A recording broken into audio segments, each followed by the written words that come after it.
Sorry. So let's get started. Hi guys! So guys, in this video, we'll be talking about an honest review of University of Galway and experience of living in Galway City and top tips for all those students, those who are looking to move to Galway in the upcoming session. So let's get started with the video. Guys, this is Maitree. Hi guys, I'm happy to be here with Sugandha today. My name is Maitree Sharma and I graduated from the University of Galway in 2023 November, and I was pursuing my MSc in digital marketing. So today we're going to talk about the campus, the course, and all the problems that I faced and how I overcame them. Thank you, Maitree, for being here today. And let's jump right to our first section. So let's get started with the campus experience of University of Galway. So Maitree, what do you think about the campus facilities here? So the campus is obviously very beautiful. There's greenery all over, and there's ample of classrooms, and there are also theaters and massive auditoriums where the classes are being taken. And the university is very good with their technology. Everything works perfectly, and there's different cafes in every building, which is really handy because I'm always hungry. So it's nice to have access to coffee and food wherever you want. And if you were to ask me what my favorite spot in the university is, it's definitely Salt, the university pub.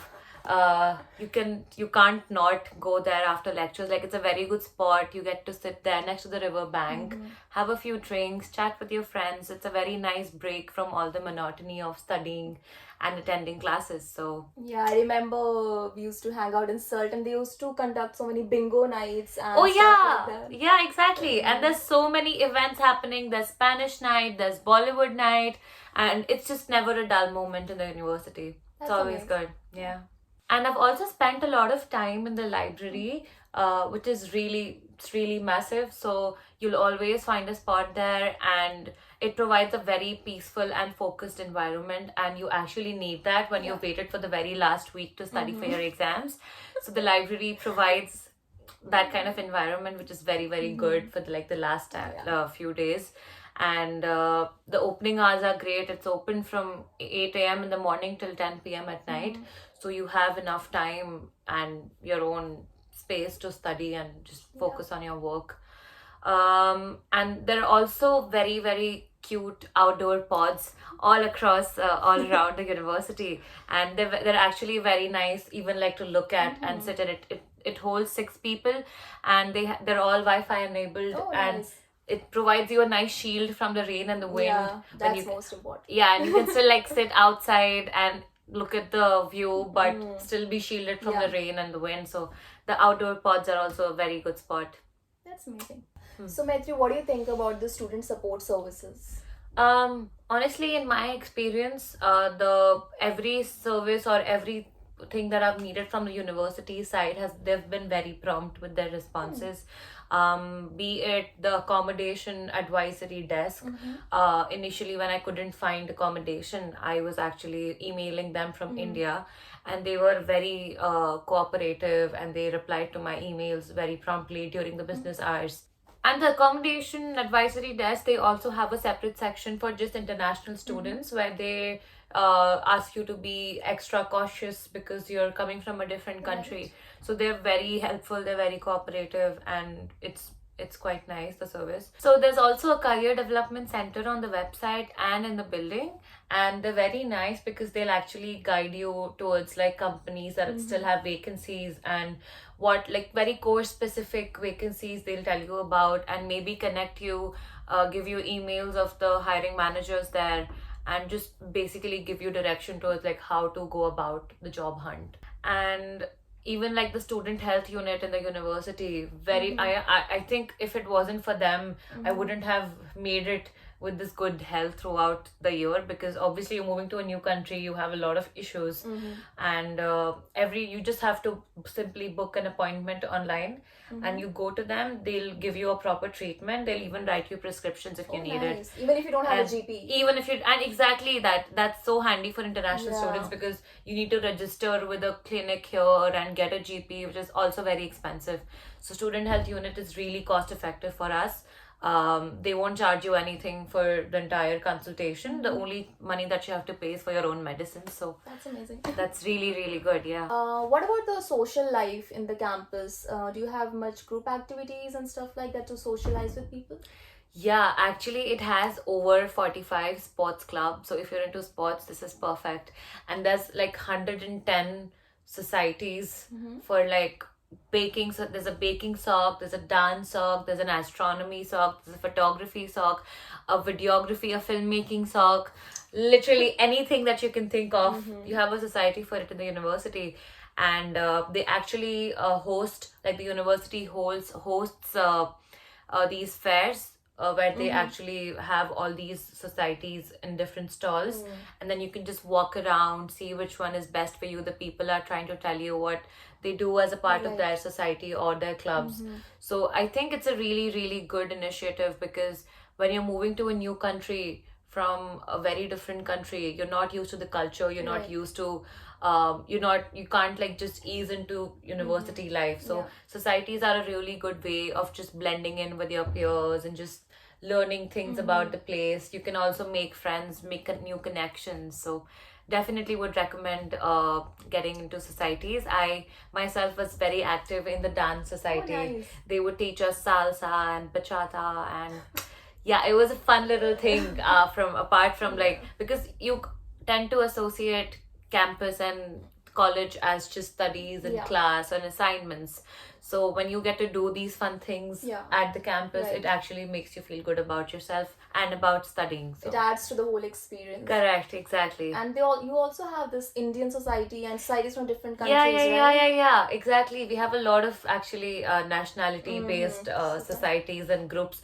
There's every Indian festival, Holi, Diwali, they're all celebrated very lavishly in the university. So I have never felt away from home. Oh wow. Now Maitree, we will need your unfiltered opinion or your review about University of Galway MSc Digital Marketing course. Sure, be happy to do that. So honestly, my relationship with the course, you can call it a love and hate relationship, because as much as I love social media and all things, because I also come from a mass media background, and then I worked as a social media manager for 2 years in Mumbai, and I had some context as to what I'm getting into, but I was definitely not prepared for the entire course, and I didn't expect things to go the way they did. So to be very honest, I was a big fan of the curriculum, because it was everything that I've loved. It was content creation, social media strategy, social media marketing, and those things were great. I have fully enjoyed them. But then there was a technical and tactical side of the course, and it was very data focused, and there were a lot of numbers involved.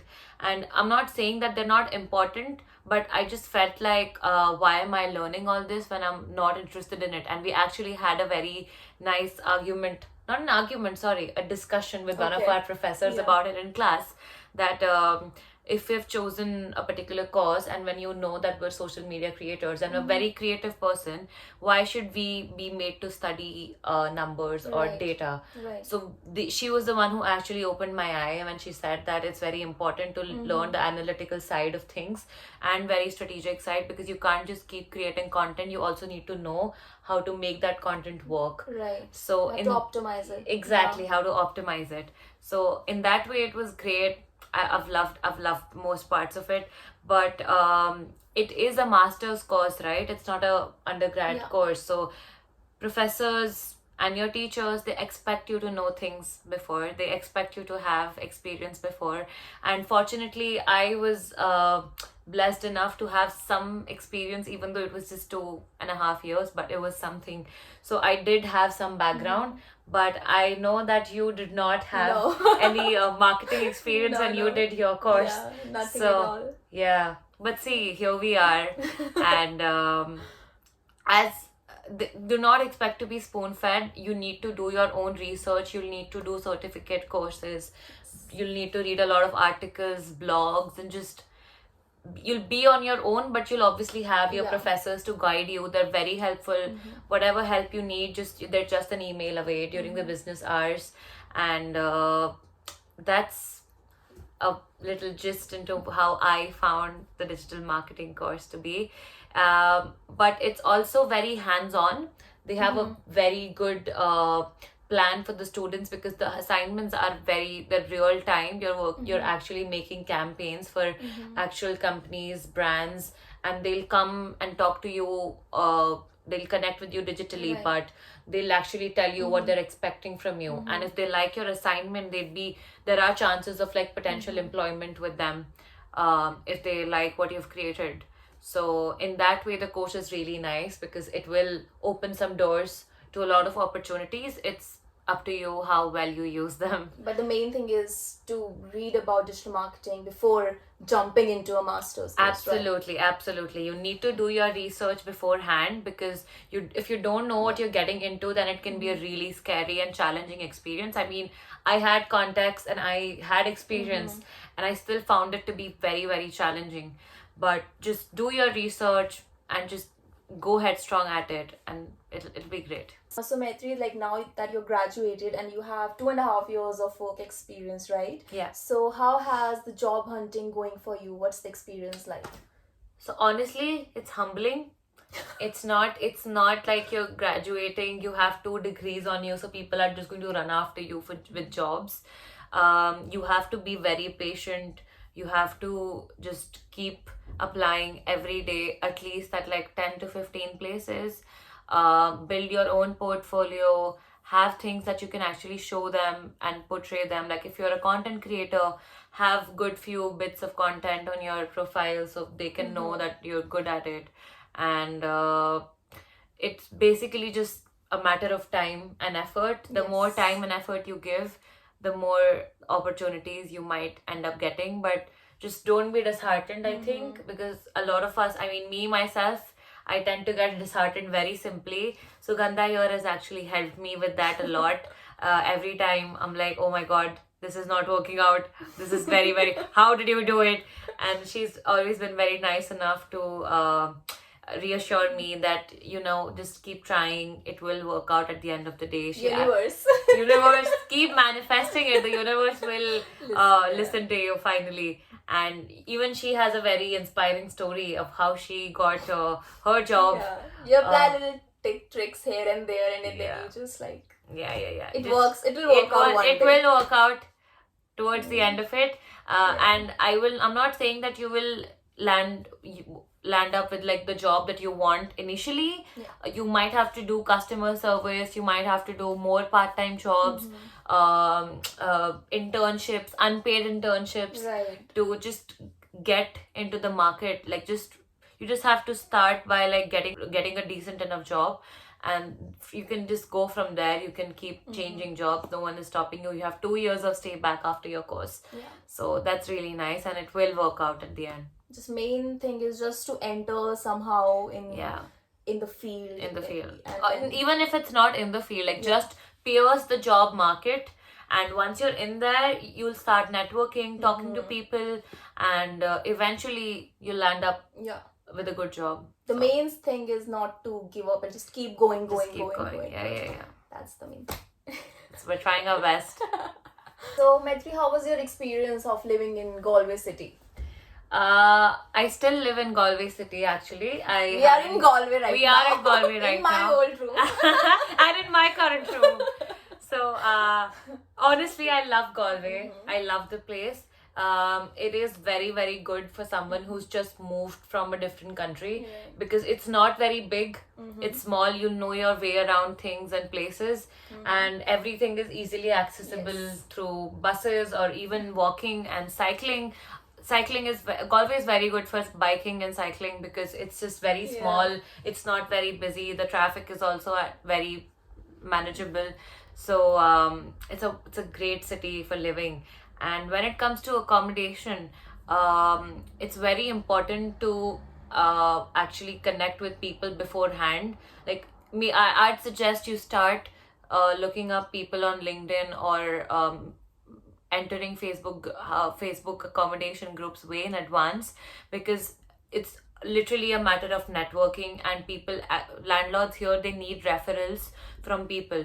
So just keep sending Yeah.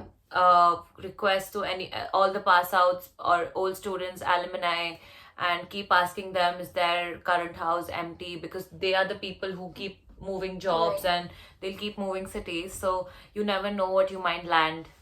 And interesting fact, I actually got this room and this accommodation through Sugandha, because I was looking up people who've passed out from the same course, and I found you, MSc Digital Marketing, currently working in Dublin. So I was like, this is the best person ever. So I sent her a request, and we talked, and she also gave me a good review of the entire life here. And then I found this accommodation. So I was lucky enough for that to happen, but not everyone is as lucky. So I'd recommend a lot of research, a lot of beforehand planning, and try to come to Galway way in advance, like before your course. I'd say like a month or a month and a half before, so you have time to do viewings, because Yes. no one here will give you a room without like actually meeting you in person. So it's very important to plan around that. And it's so difficult to do the viewing while you are enrolled, when your classes have already Exactly, absolutely. You can't juggle those things, because I know people who have struggled with that. Yeah. They've had to go to college, but they didn't have a place to live in. Yes. They were crashing with friends, or they were living in hostels, just so expensive. So Better yeah, to be well prepared. well prepared in advance. And currently, what's the average rent in Galway City, for example, for a single person, for in a single room or a double room? Sure. So, if you're thinking en suite for yourself, it can go anywhere from 500 till 700, 750, 800 It's for double room. for double room, Okay. yes. And it really depends on the place. Even in Galway, like if you're closer to town, it's not you won't get anything under 650. Right. It's at least 600. And then the further you move away, the lesser the rates are. So a single room can go anywhere from 300 to 400 to 450, maximum 450, because you're obviously sharing, Right. even sharing rooms and sharing that. If you're okay to share the entire house with housemates and stuff, then you'll be good with 350, because I have friends who are paying that amount right now, living in Newcastle, which is a good enough spot in Galway. 350 is good. Yeah. And people also share the double room, so the cost ends Yeah. up being half, right? Exactly. If it's 800, you'll end up paying 400. 400. I think that's best for students. Even I did the same with this room. I used to share with one of my classmates. So yeah, it was cheaper back then. Yeah, definitely, yes. So Maitree, you have been working part-time for a while now, like now full-time. When you were in college, it was part-time. So how has that been for you? It's been absolutely incredible. Yeah. I have loved every bit of it, and I would not go back or change anything, because it was initially very taxing, because you're obviously worried about finances, paying off your student loan and paying rent and stuff like that. So what I did was I printed out like 15 copies of my CV, and I just went for a big walk in the city, and I kept dropping my CVs everywhere. The people here, they have these printouts on their gates, on their doors. They Yeah. put it, looking for chefs, looking for waitresses, floor staff, whatever it is that you think that you can do. Just go meet people, give them your CVs. You never know who might call back. And I was lucky enough to get a job in a restaurant here. It's a very nice wine bar called Martins, and I've been working there for over a year now. And it's been great. They're very flexible. I worked with them even during exams, so they were very understanding of my entire schedule. Yeah. The minimum wage right now is 12.70 in Ireland. Yes. I think it's going to go to Maybe. 13.30 in March. It's supposed to. So if that happens, then it's great. You can easily cover your living expenses, your rent, and your social life with just working 25 hours a week. I'd say like 25 hours a week is needed if you want to pay off your rent by yourself. But if you have some help, some financial help, then you can obviously just work 20 hours a day, 20 hours a week, and because it gets difficult to But juggle. with students, you only get 20 hours. On the student visa, you do get only 20 hours, yes, but once you pass out or in holidays. yeah, you in need holidays, minimum. you can actually work 40 hours even. And obviously, Indeed, LinkedIn, flexi jobs, these places are very important to just look for part-time jobs, because these big department stores like Duns and Tesco, they don't hire people offline. So you have to go on their websites and apply for jobs. So when I applied in McDonald's, I applied on the career portal, and then exactly, the career portal. So for big stores and big companies, you have to apply online. And for small stores and bars and pubs, you can just walk in and provide your CV. Exactly. And they're all very nice. They'll be very happy to meet you and talk to you and give you a chance. So just don't hold back from any of those experiences. So Maitree, what do you think about the vibe of Galway City? I love it. It's a really good place. It's like a small European town. It's not very big, so you know where things are. You can just easily make plans with your friends, and everything is so close that you can just make a plan half an hour back, and then within that time you just get ready and leave the house and just go crazy. Everything is nearby. So like all the pubs in Air Square, they're like very like right next to each other. So if you're on a night out, you won't ever be out of like options, because there's like one here, one there, one there, one there. So there's a big town full of pubs, and it's also very good for like acquainting yourself with Irish culture. We have a lot of Irish bars here, like traditional Irish bars, like Monroe's, I think, and even Taylor's is really, really nice. Good beer gardens, and some of these bars are really old and vintage. They're they're very vintage. They're actually like Irish heritage bars. So definitely, definitely recommend spending a lot of time. And Irish music. And they're actually performers performing in the streets. Every other day there's something new happening, and they have a lot of live bands performing at the pubs, and it's not just like DJ music. There's also a lot of live music. And guys, Ed Sheeran used to perform here in this Galway City when he was 16, and then everyone in the world knows him now. So this could be the start of your music career. You never know what's coming. So that's great. And then it's also very serene. It's quiet.